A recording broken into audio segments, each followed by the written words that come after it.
Jess here. How's everybody doing? Lots of big news about the National coming out, and I know everybody's excited about that. We'll talk about that in a little bit.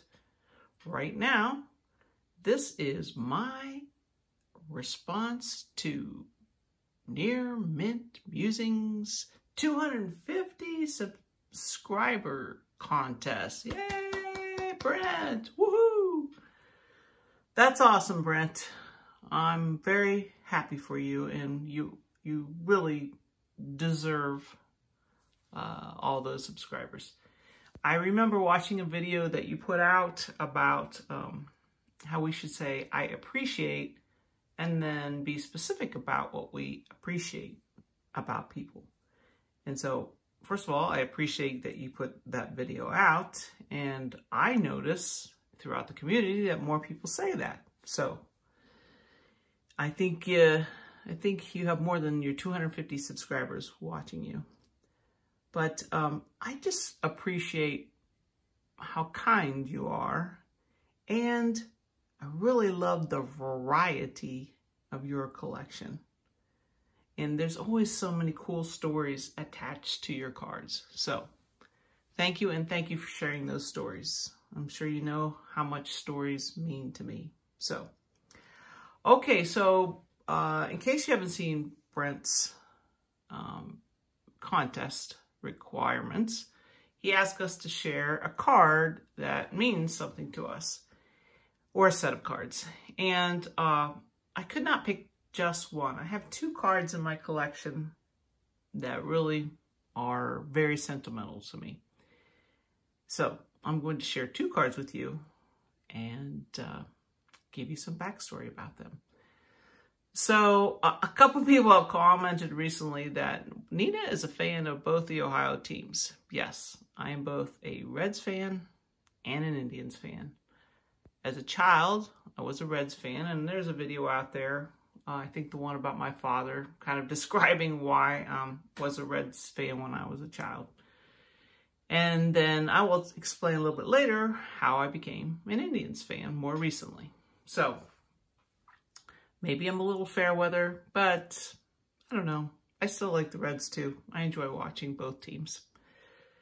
So the card before you is a 1971 Topps Johnny Bench PSA 3. Show you the back of the card. And Johnny Bench was my all-time, I would say is still my all-time favorite player. I grew up in the era of the big red machine, and I don't know, there was just something so reliable about Johnny. And I can't say, you know, I'm so impressed about how all of you went to so many games when you were a kid and watched so much baseball on TV. Man, I just didn't do it that much. I was outside playing baseball more. And the Reds they're about 2.5 hours from where I live, so it wasn't easy to go to the game, and there were 4 kids in our family, so needless to say, we didn't go often. But my dad and I did go. And at some point in my life, and I don't know when this was, I don't know if we got it at a game, I wish my memory was that good, but I got this ball with these facsimile autos. But as a kid, I think I really thought that Johnny Bench and all these other outstanding Hall of Famers signed this ball. So I must have been young enough. And for a while there, I thought I lost the ball. So I found another copy on eBay. But then I found mine, and I always loved mine because, I don't know, somehow I've got some marks on there from how I didn't take very good care of it. But I think that just means it was well loved. I loved this baseball. And there was my guy, Johnny, right above the rolling stamp. So if I have two treasures from my childhood, it would be these two things. My 71 set, I had a 70, 71, both were incomplete sets, but that's primarily one I collected as a kid. And I had those two sets you know, through adulthood, and somehow I have misplaced those sets. And I don't know if you feel the same way. I know my parents didn't throw it out because they got it to me, but I've moved several times when I used to work for Verizon Corporation, and I don't know if that box got misplaced or what. Somehow, you know when you lose something and somehow you feel it's still near you though? So I'm hoping one day I open a box and voila, there they are. But I am not waiting for that. I'm trying to reconstruct a lot of my 71 and 1970 cards. So, but I had to have this one graded because of Johnny Bench. So that's my first card. The second card that I want to talk about tonight that has particularly deep meaning to me is tied to my parents, to the 2016 World Series, and to the National. So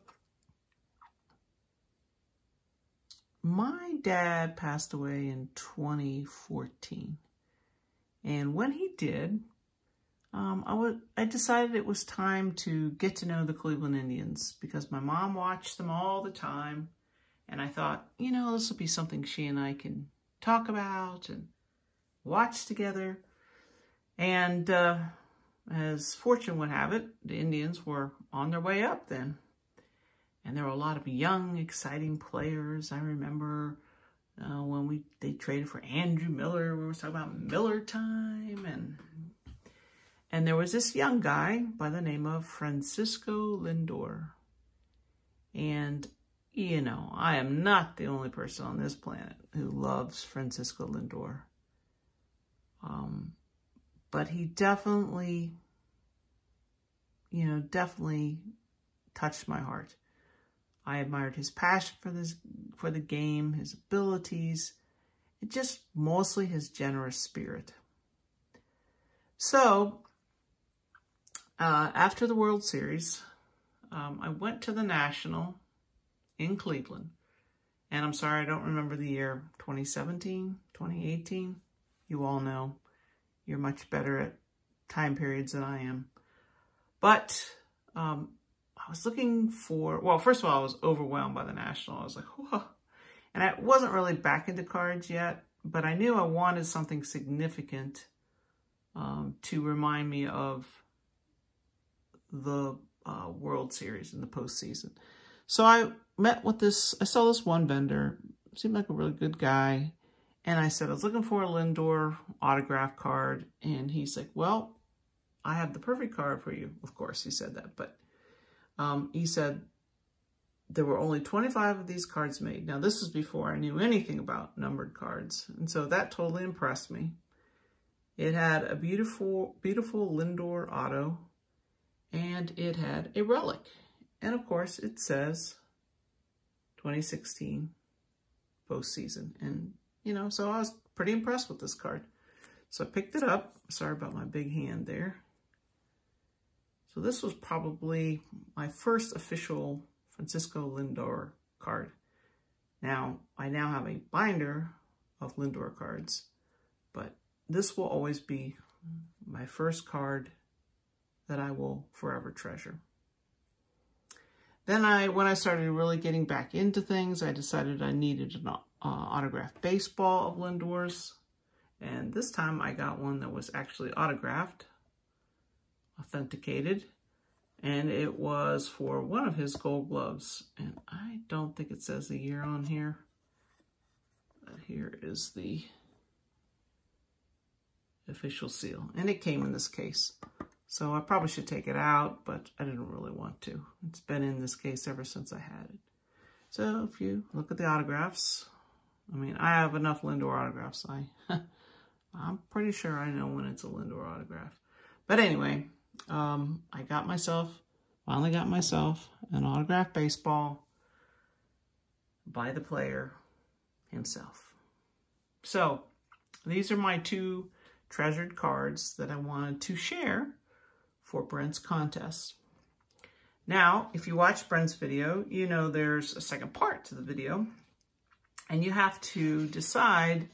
He has 5 or 6 prizes, really cool prizes, anywhere from vintage cards to modern cards. And he said to enter the contest, though, you have to give a shout out to another YouTuber who you would like to give one of those prizes to. Well, here I go again. I still couldn't decide on just one person. In fact, I probably could have given away all of the prizes if I won them. But there are 2 people I wanted to recognize. And so if I get lucky enough to win, I would like to give away the Tatis pack to Paul of PH Sports Memorabilia Collecting. I've known Paul for a couple of years now. We met on YouTube. We haven't met in person. Hopefully, we might get a chance to meet in person this summer at the National. And Paul somewhere somewhere shared his email. And so I have asked Paul a bazillion questions about collecting, and I was kind of getting to know cards, and I really needed somebody to guide me. And so he was so helpful. I mean, he was always writing back. Still to this day, he does. And this summer, no, not this summer. This summer just began. Last year, I was kind of struggling. Do I want to keep collecting? With retail the way it was, I started to get a little down and out. And Paul sent me a wonderful email about the reasons we collect. And it really resonated with me.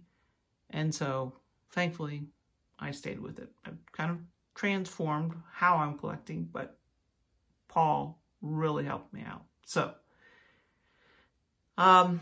the second person I want to honor, and if I win, they would be presented with the 1962 National League Home Run Leaders card. Beautiful card.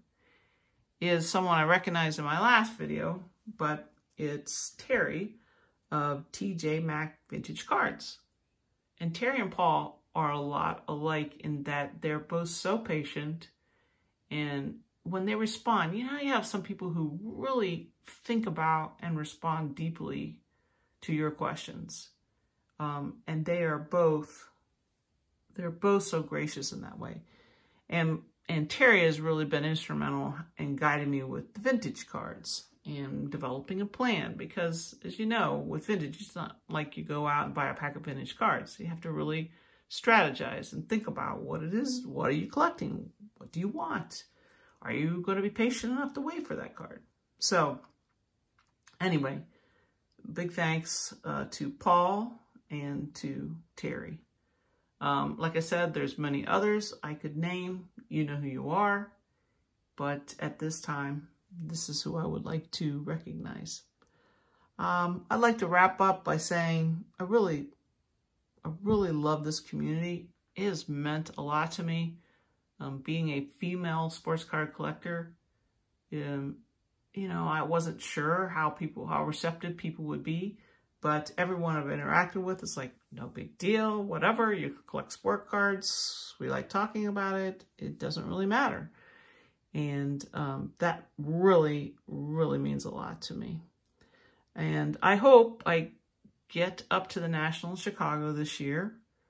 It's in my plans right now, but some things have to fall in place. But I'm hopeful I can be there to meet so many of you that have really contributed to expanding my collection and helping me understand my collection. So I'm going to wrap up and say thanks again to Brent and for bringing us all together for your contest. And I can't wait to see all the other videos. So I will end as I usually end, and this is especially for you, Brent. May your dream card come to you today.